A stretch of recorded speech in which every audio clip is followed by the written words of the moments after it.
নমস্কাৰ প্ৰিয় দৰ্শক, আপোনালোকৰ মই আদিত্য মুহিতেশ সুভাষলৈ পুনৰ স্বাগতম জনাইছোঁ। আশা কৰোঁ আপোনালোক সকলো ভালে আছে। প্ৰিয় দৰ্শক, আপোনালোকৰ মাজলৈ এটা নতুন টপিক আজি আগবঢ়াই আনিছোঁ। টপিকটো এইটোৱে যে বাস্তুশাস্ত্ৰ অনুসৰি আপোনালোকৰ ঘৰখনত এনে কি 7খন পিক্সাৰ থকাটো বাধ্যতামূলক, যিয়ে আপোনাৰ ঘৰখনত ধন টকা বৃদ্ধি উন্নতি কৰাত সহায় কৰিব। গতিকে প্ৰিয় দৰ্শক, এই 7খন পিক্সাৰনো কি? গতিকে আপোনালোকক জনাওঁ বলক। যোৱাৰ আগতে মূল বিষয়লৈ যোৱাৰ আগতে যে আপুনি যে চেনেলটো মোৰ নতুনকৈ আহিছে, চেনেলটো ছাবস্ক্ৰাইব কৰিব, কিনা থকা বেল আইকনটো ক্লিক কৰিব, যদি ভাল লাগে লাইক শ্বেয়াৰ কমেণ্ট কৰিব। গতিকে প্ৰিয় দৰ্শকসকল, বিলম্ব নকৰাকৈ মূল বিষয়লৈ যাওঁ বলক। এই 7খন পিক্সাৰ ভিতৰত প্ৰথমখন পিক্সাৰে হৈছে যি পিক্সাৰখন আপুনি ঘৰখন যদি লগায় বা ঘৰখনত যদি আপুনি অকণমান হ'লেও যদি আপোনাৰ কালাৰ হওক, পৰ্দা হওক, বাস্তুসন্মতভাৱে আছে আপোনাৰ ঘৰখনত, এনেও এই পিক্সাৰখন লগালে আপোনাৰ ৰিজাল্ট পাবই। কিন্তু আপোনাৰ ঘৰখন যদি পূৰা বাস্তুসন্মত হৈ আছে ভালকৈ, মানে বেছিক বেলেঞ্চিং যদি হৈ আছে, তেতিয়া কি হ'ব, আপোনাৰ এই ফটোখিনি আৰু ধুনীয়া ৰিজাল্ট দিব। গতিকে ইয়াৰ প্ৰথম ফটোখনেই হৈছে 1 নম্বৰ ফটোখনেই হৈছে যে ঘৰখনত আপোনালোকে ব্ৰাউন কালাৰ ফ্ৰেমত উত্তৰ দিশত এটা গ্ৰীণ চিনেৰী মানে কেনেকুৱা হ'ব, আপোনালোকে ধাননি হ'ব পাৰে, পূৰা য'ত মানে আপোনাৰ পাহাৰ নাথাকে, যাতে সেউজীয়া বস্তু, একদম সেউজীয়া সৰু সৰু গছ, মই ডাঙৰ গছৰ কথা কোৱা নাই, সৰু সৰু একদম আপোনাৰ চকুৱে দেখিব পোৱালৈকে পূৰা একদম যেনেকৈ সেউজীয়া পথাৰ থাকে, সেউজীয়া সৰু সৰু আপোনাৰ গাৰ্ডেন থাকে, য'ত অকল সেউজীয়া থাকে, এটা সৰু গলি আপোনাৰ ৰাস্তা আছে, তাৰ মাজে মাজে দুইফালে সেউজীয়া ঘাঁহনি আছে, তেনেকুৱা পিক্সাৰ এখন আপুনি যিমানটো মানে ৰেক্টেংগুল চাইজ, স্কোৱাৰ নকৰিব বা আপোনাৰ ৰাউণ্ড নকৰিব, আপোনাৰ ৰেক্টেংগুল চাইজত চতুৰ্ভুজ আকৃতিত আপুনি ক'লা বা ব্ৰাউন কালাৰ ফ্ৰেমত আপুনি ঘৰখনৰ উত্তৰ দিশত, মই প্ৰত্যেকটো ৰুমৰ উত্তৰ কথা কোৱা নাই, আপোনালোকে চাই ল'ব, ঘৰখনৰ ব্ৰহ্মস্থানৰ পৰা যোনটো উত্তৰ দিশত পৰে, ব্ৰহ্মস্থান কেনেকুৱা কেলকুলেশ্যন কৰে মই আগৰ ভিডিঅ'ৰ মাধ্যমত কৈছোঁ, গতিকে আপুনি আগৰ ভিডিঅ'টো চাব পাৰে মোৰ, কেনেকুৱা ব্ৰহ্মস্থান কেলকুলেশ্যন কৰে ঘৰৰ। এই ব্ৰহ্মস্থানৰ পৰা মই উত্তৰ দিশত কথা কৈছোঁ। এইটো কথা আপোনালোকে নাভাবিব যে মই প্ৰত্যেকটো ৰুমৰ উত্তৰ দিশত লগাব কৈছোঁ, তেতিয়া ভুল হৈ যাব। কাৰণ দক্ষিণ পশ্চিম ৰুমৰ যদি উত্তৰ দিশত লগাই যায়, সেইটো দক্ষিণ পশ্চিমতে পৰিল। গতিকে দক্ষিণ পশ্চিমত গ্ৰীণ চিনি আহিলে ৰিলেশ্যনশ্বিপ মানে একদম বৰবাদ, মানে বেয়া কৰি পেলাব। গতিকে এইবিলাক লগাওঁতে বহুত সাৱধান কথা, ফুল কেলকুলেশ্যন, ফুল নক্সা, ফুল একদম ডিগ্ৰী লৈ কেলকুলেশ্যন কৰা হয়। গতিকে ব্ৰহ্মস্থানটো উলিয়াই ব্ৰহ্মস্থানৰ পৰা উত্তৰ দিশৰ আপোনালোকৰ যোনটো 360 ডিগ্ৰী অৰ্থাৎ 0 ডিগ্ৰীত যোনটো দিশ পৰিছে, সেইটো দিশত আপোনালোকে ব্ৰাউন বা ক'লা কালাৰ ফ্ৰেমত আপোনালোকে ধুনীয়াকৈ গ্ৰীণ চিনেৰী আপুনি লগাওক। আপোনাৰ জীৱনত চাব যে নতুন নতুন অপৰচুনিটি, আপুনি যদি কৰ্মৰ পিছত ৰৈ আছে, তাতকৈ আপুনি ভাল আপোনাৰ নতুন নতুন সুযোগ পাব কৰ্মক্ষেত্ৰত, আৰু লগে লগে ধন টকা উন্নতিৰ ক্ষেত্ৰত আপোনালোকে সুযোগ পাব, লগত আপোনালোকৰ স্বাস্থ্যটো ভালে থাকিব। গতিকে প্ৰথম পিক্সাৰ এইখন আছিল। 2 নম্বৰ পৃষ্ঠাখন হৈছে বিল্ডিঙৰ ফটো। মানে কেনেকুৱা বিল্ডিং, 2 তলাও নহয়, 5 তলা, 6 তলা, 7 তলা, তাত লাগিলে তাতকৈ ওখ বিল্ডিং, ক্ৰমান্বয়ে লাম্বা বিল্ডিঙৰ যদি ফটো আপুনি ঘৰখনৰ যদি পশ্চিম দিশত লগাব পাৰে, তেতিয়া আপোনাৰ জীৱনত ষ্টেবিলিটি বোলা বস্তুটো আহিব। আৰু কি ফ্ৰেমত লগাব, গল্ডেন কালাৰ ফ্ৰেমত লগাব। সদায় মনত ৰাখিব, পশ্চিমত সদায় গল্ডেন কালাৰ ফ্ৰেমত লগাব। আৰু বিল্ডিংখিনি কালাৰ যদি কেতিয়াও ৰঙা, গ্ৰীণ, পিংক, অৰেঞ্জ দি নহয়, আপুনি বিল্ডিংখিনি কালাৰ যদি খুব মানে বগা হয় খুব ভাল, ক্ৰীম হ'লেও ভাল, গ্ৰে হ'লেও ভাল, ব্লু হ'লেও ভাল, গল্ডেন হ'লেও ভাল, য়েল্লো হ'লেও ভাল। এই গোটেইকেইটা কালাৰ আপুনি বিল্ডিঙৰ 10 মহলীয়া বিল্ডিঙৰ পূৰা গল্ডেন কালাৰ ফ্ৰেমত যদি আপোনাৰ ঘৰখনৰ ৱেষ্ট, মই আকৌ কৈছোঁ পশ্চিম দিশত লগাব। কিন্তু সেই পশ্চিম দিশটো প্ৰত্যেকটো ৰুমৰ পশ্চিম দিশ নহয়, যোনটো আপোনাৰ ঘৰখনৰ ব্ৰহ্মস্থানৰ পৰা আপোনাৰ 270 ডিগ্ৰী যোনটো পৰিব, সেই 270 ডিগ্ৰী, মনত ৰাখিব, 9 × 9 = 18, অৰ্থাৎ 180 ডিগ্ৰীত আপোনাৰ দক্ষিণ পৰে আৰু 270 ডিগ্ৰীত আপোনালোকৰ পশ্চিম পৰে। গতিকে পশ্চিম দিশত আপোনালোকৰ বিল্ডিঙৰ ফটো লগাওক। আপুনি চাব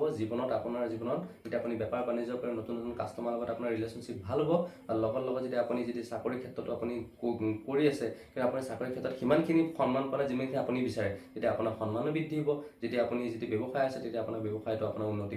বাঢ়িবলৈ আৰম্ভ হ'ব। আৰু ঘৰখনৰ সকলো মাজৰ ৰিলেশ্যনশ্বিপো লগতে প্ৰফিট সদায় ভালে থাকিব। গতিকে এইটো আছিল 2 নম্বৰ ফটো। 3 নম্বৰ ফটোখনেই হৈছে আপোনাৰ হেপী ফেচেছ, অৰ্থাৎ হাঁহি থকা ফটো।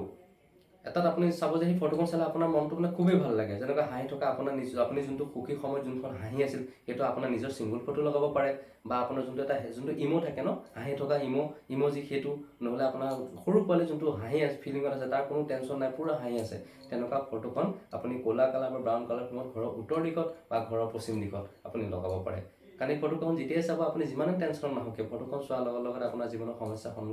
সমস্যাবিলাক বিনাশ হ'ব আৰু মনত এটা উল্লাসে ভৰি পৰিব। গতিকে আমাৰ মনত ৰাখিব, ফটোবিলাকে তেতিয়া কাম কৰে, আমাৰ ছাবকনচিয়াছ মানুহৰ লগত কানেক্ট থাকে। কাৰণ আমি যেতিয়া আমাৰ মনে সদায় যেতিয়া এইবিলাক সুখ দেখি থাকিব, সকলো ফালৰ পৰাই আনন্দ দেখি থাকিব, তেতিয়া আমি অলৰেডি আনন্দ হ'ম। কাৰণ আপোনাৰ যদি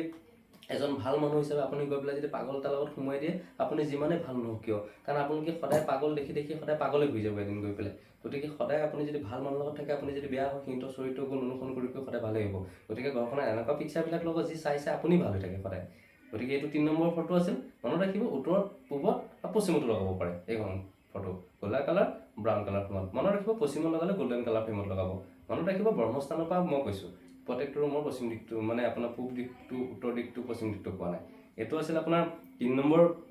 ফটো 4 নম্বৰত আছিল আমাৰ পাহাৰৰ ফটো মোৰ পিছফালে থাকি দেখিছে চাগে আপোনালোকে এটা পাহাৰৰ ফটো লগোৱা আছে গতিকে এই পাহাৰৰ ফটোটো আপোনালোকে দক্ষিণ পশ্চিমতো লগাব পাৰে ঘৰৰ আৰু ঘৰৰ পশ্চিম দিশতো লগাব পাৰে পাহাৰ ফটোটো গোল্ডেন কালাৰ ফ্ৰেমত হ'ব মনত ৰাখিব পাহাৰটোত কিন্তু সেউজীয়া ঘাঁহনি থাকিব নালাগে অনলি পৰ্বতমালাৰ কথা কৈছোঁ য'ত অনলি বৰফ পৰি থাকে আৰু সৰু সৰু পানী অলপ পৰিমাণৰ পানী চলিব কিন্তু দক্ষিণ পশ্চিমত নচলে কিন্তু অকল পশ্চিমতে পানী চলিব দক্ষিণ পশ্চিমত যেতিয়া আপুনি পাহাৰ লগাম বুলি ভাবিছে এটা ডাঙৰ একদম পুৰা স্কোৱাৰ ফ্ৰেমত মনত ৰাখিব পশ্চিম দিশত আৰু দক্ষিণ পশ্চিমত লগালে স্কোৱাৰ ফ্ৰেম হ'লে খুব ভাল ৰেক্টেংগুলতকৈ মানে বৰ্গ হ'লে খুব ভাল গতিকে আপুনি ফটোখন একদম পুৰা বৰ্গ আকৃতিত লৈ গোল্ডেন কালাৰ ফ্ৰেমত লৈ আপুনি পাহাৰৰ ফটো পৰ্বতমালা ফটো আপুনি দক্ষিণ পশ্চিমত আৰু পশ্চিমত মাৰিব আপোনাৰ ঘৰখনৰ সদায় কি হ'ব ষ্টেবিলিটি থাকিব আপোনাৰ যদি স্কিলটো কম আছে স্কিলটো বিকাশ ঘটিব আৰু লগতে আপোনালোকৰ ঘৰখনৰ মাজত সকলো ৰিলেশ্যনশ্বিপ এনেকুৱাই ষ্ট্ৰং হ'ব যোনে যি নকওক কিয় আপোনাৰ ঘৰখনৰ ৰিলেশ্যনশ্বিপ সদায় একে থাকিব আৰু সমাজত আপোনাৰ মান সন্মান উন্নতি ধন টকা সঞ্চয় সদায় হ'ব গতিকে এইটো আছিল আপোনাৰ 5 নম্বৰ পিকচাৰ আছিল য'ত পাহাৰৰ কথা ক'লোঁ মই আৰু আপোনাৰ ঘৰখনত আৰু এটা কথা কওঁ পশ্চিমত যেতিয়া আপোনাৰ পাহাৰৰ ফটো লগায় বা দক্ষিণ পশ্চিমত যেতিয়া লগায় তেতিয়া আপোনাৰ যদি ঘৰত যদি কিবা সম্পত্তি বিবাদ চলিছে তাতো ঠিক হ'ব আপুনি যদি কিবা ঘৰ বনাম বুলি বা মাটি কিনিম বুলি ভাবিছে তেতিয়া আপুনি পিকচাৰ এখন লগাই চাওক আপোনাৰ ৰিজাল্ট নিশ্চয় হ'ব কিন্তু বিশেষকৈ ঘৰখন বেছিক বাস্তু বেলেঞ্চিং হোৱাটো বহুত দৰকাৰ গতিকে 6 নম্বৰ পিকচাৰখন হৈছে ঘৰৰ পূব দিশত আপোনালোকে সূৰ্য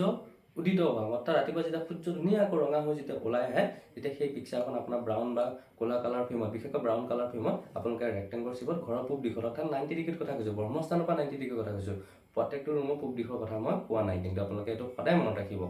ব্ৰহ্মস্থানৰ পৰা 90 ডিগ্ৰী যোনটো আপোনাৰ পূব দিশ পৰিছে তাত আপোনাৰ ধুনীয়াকৈ ডাঙৰ ফ্ৰেমত ব্ৰাউন কালাৰ ফ্ৰেমত আপোনালোকে সূৰ্য উদয় হোৱা ফটো আপোনালোকে লগাওক য'ত আপোনালোকে সূৰ্য চাপ'জ কিছুমান থাকে ন ফটো একদম ৰাতিপুৱা ধুনীয়াকৈ সূৰ্য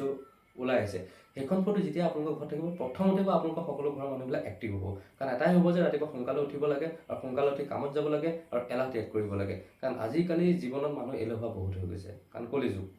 আৰু কলিযুগৰ প্ৰধান দেৱতা আছে ৰাহু হৈছে এলাহ মোবাইল ইলেক্ট্ৰনিক্স যাৰ ফলত সকলো বেয়া হ'বলৈ গৈ আছে গতিকে আপোনালোকে সেইখন পিকচাৰ লগাওক সেইখন পিকচাৰ লগতে আপোনালোকৰ সন্তানবিলাকৰ যদি খুব দুৰ্বল আছে পঢ়া শুনাৰ ক্ষেত্ৰত বা কৰ্ম কৰাৰ ক্ষেত্ৰত সকলো এক্টিভ হ'বলৈ আৰম্ভ হ'ব দিনটো সদায় ফ্ৰেছনেছ অনুভৱ কৰিব গতিকে আপোনালোকে এই সূৰ্য ফটোখন ব্ৰাউন কালাৰ ফ্ৰেমত ঘৰৰ পূব দিশত 90 দিশত আপোনালোকে লগাওক আৰু এটা পজিটিভিটি ফিল লওক গতিকে এইখন আছিল আপোনালোকৰ 6 নম্বৰ ফটো আৰু আপোনাৰ ইয়াৰ পিছৰ ফটোখন আছিল আপোনাৰ ৱাটাৰফলছৰ ফটো ৱাটাৰফলছ মানে পানী চিনেৰি এই ফটোখন আপুনি ঘৰখনৰ উত্তৰ দিশত লগাব মনত ৰাখিব ব্ৰহ্মস্থানৰ উত্তৰ দিশ অৰ্থাৎ 0 ডিগ্ৰী আৰু 360 ডিগ্ৰী সেই ফটোখন ব্ৰাউন কালাৰ বা ক'লা কালাৰ দুটা ফ্ৰেমতে লগাব পাৰে এই ফটোখন যেতিয়া আপুনি লগাব তেতিয়া আপুনি জীৱনলৈ ঘৰখনলৈ আপোনাৰ নতুন অপৰচুনিটি নতুন সুযোগ স্বাস্থ্য ভাল সদায় হৈ থাকিব গতিকে এই ফটোখন আপোনালোকে প্ৰিয়সকল লগাওক উত্তৰ দিশত আৰু সদায় আপোনাৰ জীৱনত নতুন অপৰচুনিটি আপোনালোকে ভোগ কৰক যদি শিক্ষাৰ ক্ষেত্ৰত আপোনালোকে ক'ৰবাত কলেজতো এডমিশ্যন পোৱা নাই লগাই চাওক আপোনালোকে নিশ্চয় ভাল ৰিজাল্ট পাব এই ফটোখন লগাওক আৰু ইয়াৰ পিছত লাষ্ট ফটোখন আছিল 7 নম্বৰ ফটোখনে আছিল আমাৰ জীৱনত সেইখন হ'ল অশোক স্তম্ভ আমাৰ আপোনালোকে সকলো জানে ইণ্ডিয়াৰ যোনটো চিম্বল হয় অশোক স্তম্ভটো আমাৰ ইণ্ডিয়া গভৰ্ণমেণ্টৰ যোনটো চিম্বল হয় সেই চিম্বলটো আপোনাৰ ঘৰখনত যদি আপুনি যদি চৰকাৰী চাকৰিৰ ক্ষেত্ৰত লাগি আছে কিবা বাধা বিঘিনি হৈ আছে বা কিছুমান লিগেল ইছ্যু হৈ আছে গতিকে আপুনি সেই পিকচাৰখন ঘৰৰ 90 ডিগ্ৰী অৰ্থাৎ ব্ৰহ্মস্থানৰ পূব দিশত আপোনালোকে ধুনীয়াকৈ ফ্ৰেম কালাৰ কৰি বা ব্ৰাউন কালাৰ ফ্ৰেম কৰি পেলাই আপোনাৰ ঘৰখনৰ পূব দিশত লগাওক আপোনাৰ সমস্যা যিবিলাক আপোনাৰ লিগেল ইছ্যু হৈ আছে সকলো সমস্যাৰ সন্মুখীন হ'ব লগতে যদি আপুনি চৰকাৰী কামৰ ক্ষেত্ৰত আগবাঢ়িব বিচাৰিছে আপুনি ছাপোৰ্ট পোৱা নাই গভৰ্ণমেণ্টৰ পৰা আপুনি ছাপোৰ্ট পাবলৈ আৰম্ভ হ'ব গতিকে প্ৰিয় দৰ্শকসকল এই 7খন ফটো আছে যিয়ে আপোনাৰ ঘৰখনত থকাটো বাধ্যতামূলক লগতে আপোনালোকে এই বাধ্যতামূলক হোৱাৰ উপৰি আপোনাৰ ঘৰখন প্ৰথমতে বেছিক বেলেঞ্চিংটো কৰি ল'ব য'ত যি বস্তু বাস্তৱমতে থাকিব লাগে সেইটো কৰি ল'ব তাৰপিছত এইখিনি আপুনি ফটো লগাওক একদম অত্যাধিক ধুনীয়া ধৰণে মিৰেকেল ক'ব গ'লে যাদু তৰিকাৰে আপোনালোকে সুফল লাভ কৰিব গতিকে প্ৰিয় দৰ্শক এইখিনি আছিল আজি আপোনাৰ ফটো কথা ক'লোঁ ইয়াৰ পিছত আপোনালোকৰ নতুন ভিডিঅ' মই আপোনালোকৰ মাজত আনি আছোঁ গতিকে প্ৰিয় দৰ্শক মোৰ চেনেলটো চাই থাকিবৰ বাবে আপোনালোকে চেনেলটো লাইক কৰিব ছাবস্ক্ৰাইব কৰিব কেনেকৈ বেল আইকনটো ক্লিক কৰিব গতিকে প্ৰিয় দৰ্শক আজিলৈ নমস্কাৰ ধন্যবাদ